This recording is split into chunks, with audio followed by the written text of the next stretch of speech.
Hi, I'm Dr. Sandra Paulsen of the Bainbridge Institute for Integrative Psychology on Bainbridge Island, Washington, USA. And I have been seeing something that concerns me, and that is a topic I'm calling exorcism or psychotherapy.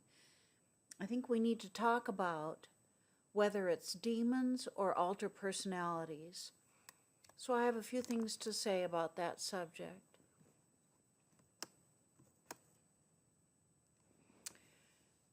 Number one, exorcisms are on the rise. Although we think of them as something associated with the Dark Ages or long ago when people were blamed for their illnesses, somehow they're on the increase. There have been so many requests for exorcism, reportedly, that the Vatican has implemented a brand new training program to teach more and more people how to do exorcisms. This concerns me greatly. Now, if we could look it up in God's own Excel spreadsheet and find out that these actually were demons, although I'm not sure demons exist, I'm not prepared to say that they don't ever. But if we could look it up and find out that these were demons, great, exorcism. However, I know from 30 years in the trauma field that a lot of what are considered to be really problem behaviors, problem people, have to do with undiagnosed dissociative disorders from trauma histories. And I am concerned that the Vatican or people doing exorcisms may not be trauma informed, may not be aware of dissociation, may not know how to assess it, and certainly aren't prepared to treat it. So I'm concerned that many of these cases where people are assuming there are demonic possessions are really undiagnosed dissociative clients or people who should be clients of therapy instead of victims of exorcisms. Now, what is dissociation? It's not pronounced disassociation. Many people pronounce it that way. It's not that. It's dissociation. Dissociation happens usually from severe, chronic, inescapable childhood trauma. Can happen other ways, like chronic medical illnesses that are traumatic, but usually it has to do with child abuse histories and malignant families or malignant human harm of a child. And after this goes on for weeks, months, or years, the child's self is organized around that trauma. And to survive, the child had to learn to keep the trauma a secret from themselves or from the world, so they could go to school, pretend everything was fine, not get in worse trouble than they were already in. It's a tragic story we, in the trauma field, hear every day, all day. What happens as a result is that when the person grows up, they may be in many ways an adult, in an adult body, but they can be deeply divided and holding deep and profound inner conflicts because they had to push away the awareness of what happened and push away the emotions and whether it's shame or terror or rage or sorrow, broken heart, whatever the emotions are that went with the trauma that the child could not process at the time. It was way over their pay grade. So they had no choice but to push it away or dissociate it. So they end up deeply divided because there are parts of themselves that know what happened. There are parts of themselves identified with the harm doer. It's called loyalty to the aggressor, where that part of the person actually sees things through the perpetrator's eyes. And that deep conflict and deep dividedness is manifest as different personalities, some of which are parts of the self or personalities that are pushed away.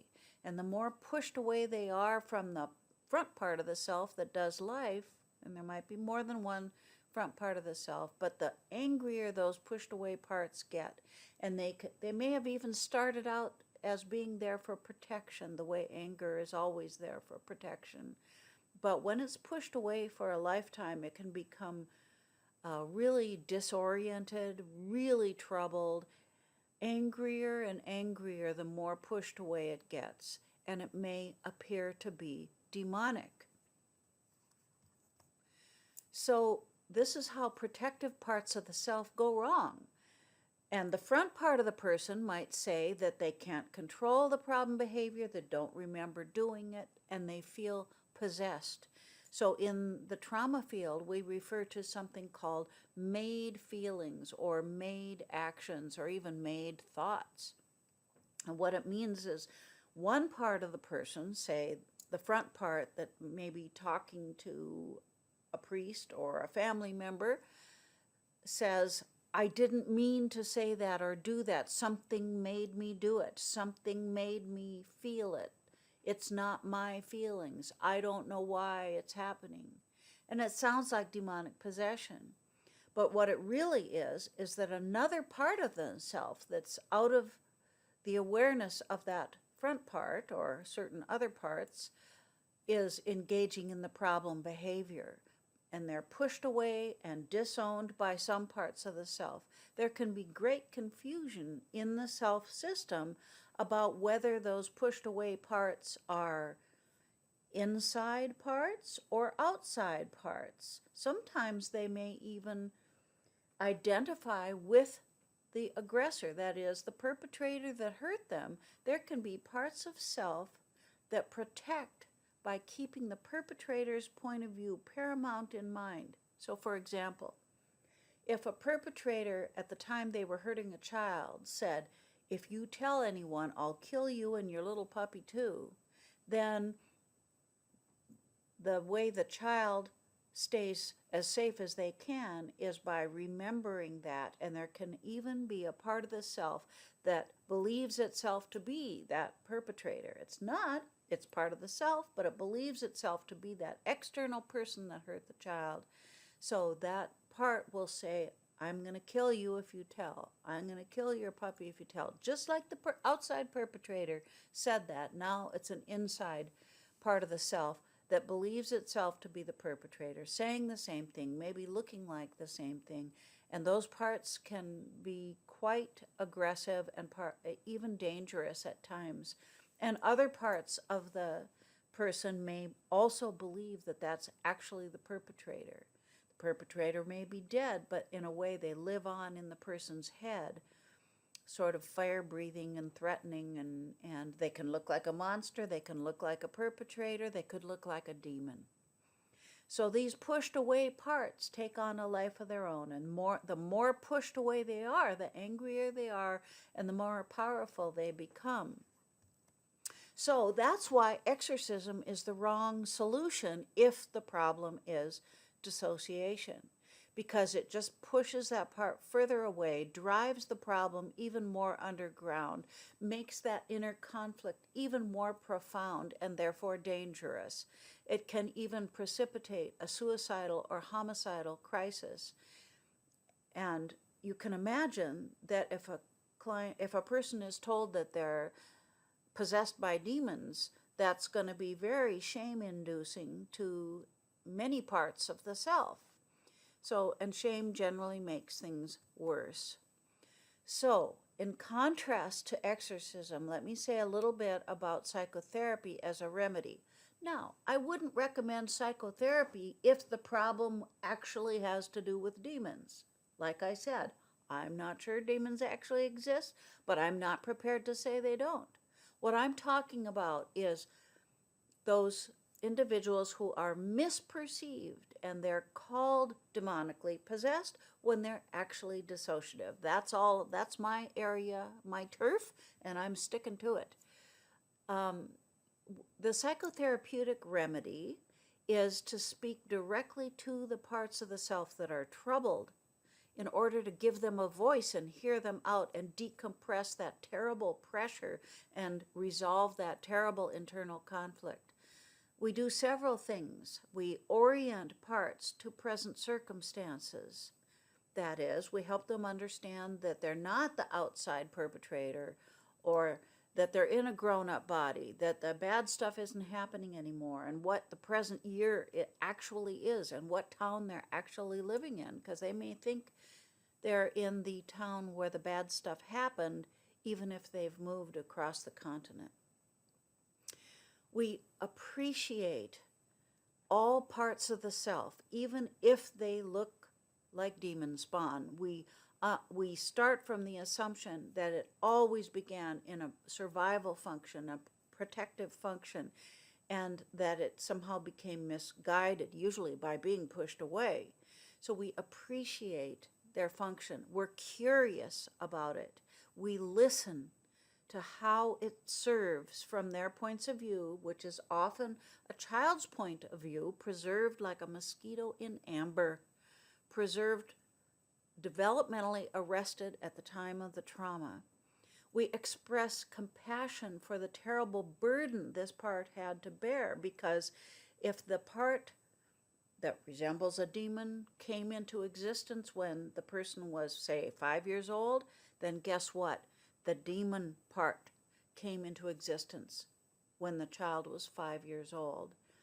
It's a terrible, hard job for a 5-year-old to have to save their own life by pushing away anger, or silencing themselves by saying to themselves, keep that secret lest you be killed and your puppy killed.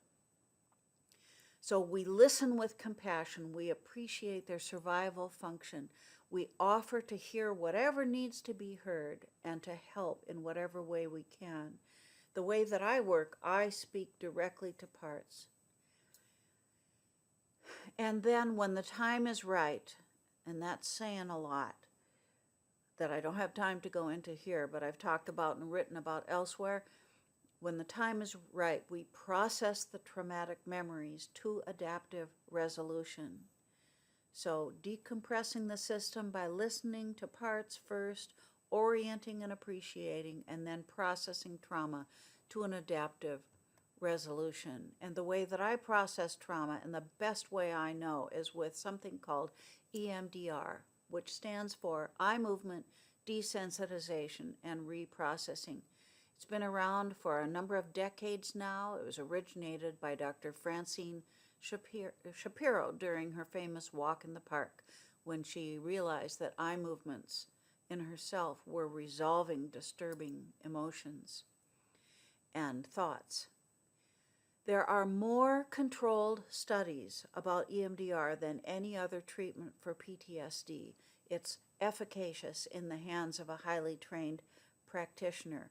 Now, I will say that the EMDR protocol must be modified for dissociative cases, and my career has been spent describing that and teaching how to do that to hundreds or thousands of EMDR practitioners all around the world. For more information about EMDR, you can go to EMDRIA, that's the EMDR International Association.org, and they have a list of people who are certified or highly credentialed practitioners of EMDR. You can also find out more about EMDR by going to EMDR.com, which is the original training body for EMDR that Francine Shapiro established. And there's summaries of the research there, and I think in both websites. So when we treat dissociation with ego state therapy, that's the form of psychotherapy that I use to treat dissociation. And parenthetically, let me say, it's the same as what used to be called multiple personality, but it's also relevant to use ego state therapy with milder conditions. That is, dissociation is on a continuum. It's not a black and white, all or nothing thing. There's degrees of dissociation. So in the extreme case, it's multiple personality or dissociative identity disorder, and they change the name all the time, but of the disorder. But milder conditions appear in many, many people. And I almost want to say most people have some degree of internal conflict, and you can use ego state therapy to give a voice to different sides of a conflict. And so it's very useful as a therapy.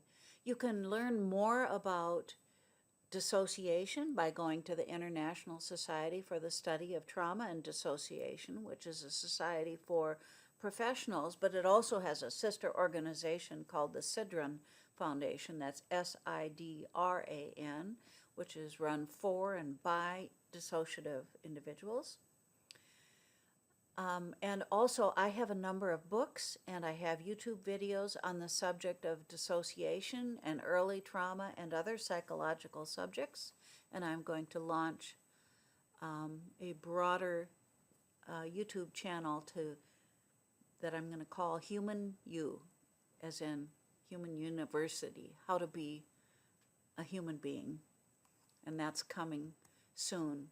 But the point I want to leave you with is that when exorcisms hurt people, if what they really need is treatment for dissociation, imagine how traumatic it is to a child if they are told that they are demonically possessed. Moreover, whether child or adult, people can get injured or even killed during exorcisms, and there are terrible stories, easy to find online. For anyone called demonically possessed, if they're not, that's injurious, and it needs to stop. At a minimum, people that are believing that exorcisms are necessary should really get a second opinion by having somebody who's trained in trauma assessed to see if there's dissociation. Because what I have found in my office, working for 30 years with dissociative clients, is that if you treat an angry part the way I've described, it will no longer be so troubled. I want to also say before I close that I have great respect for Christianity. I am myself a Christian. I love the emphasis in Christianity on love and compassion, but let's not add insult to injury by seeing demons if they aren't there. It piles harm upon harm because, remember, these people that are being misdiagnosed are the survivors of chronic, severe child abuse, the last ones on the planet who should be subjected to more trauma. So in the spirit that Christ brought to the world, let's focus more on light than in darkness. Let's bring compassion more than making the divisions worse and trying to expel parts of the self who have, if they're angry, it's for a reason, and find other ways. We have other ways to resolve internal anger than to make it worse by pushing it away. I have worked very extensively with hundreds of people that are divided and dissociative, and never once have I encountered a demon. I've only met angry personalities that when I listened to them with compassion and tried to understand how it served a child's survival to hold anger separate and apart, I have only seen that resolve well. I've never seen a demon with all these cases. So I hope you'll consider that what I'm saying is true for many, if not most, or conceivably all of these cases. If you want to read more about what I've written about, these are my books, Looking Through the Eyes of Trauma and Dissociation, an illustrated guide for EMDR therapists and their clients. It's full of my original cartoons, over 100 cartoons. And so is my book, When There Are No Words, Repairing Early Trauma and Neglect from the Attachment Period, and that's also full of my original cartoons. If you want something scholarly, and this next one was written for mental health professionals, The Neurobiology and Treatment of Traumatic Dissociation was written by my colleagues and myself. Toward an Embodied Self is the subtitle by Lanius, Paulsen, and Corrigan.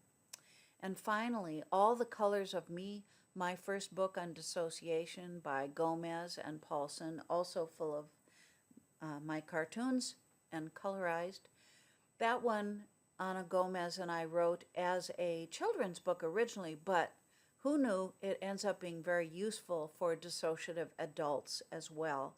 And as one of my clients, who's highly dissociative, saw it and turned to me with tears in their eyes and said, "How did you know what it's like to be us?" So that one has application beyond a children's book. So thank you for listening. My website is bainbridgepsychology.com, and those are my psychotherapy poodles, Coco and Abby. Bye-bye now.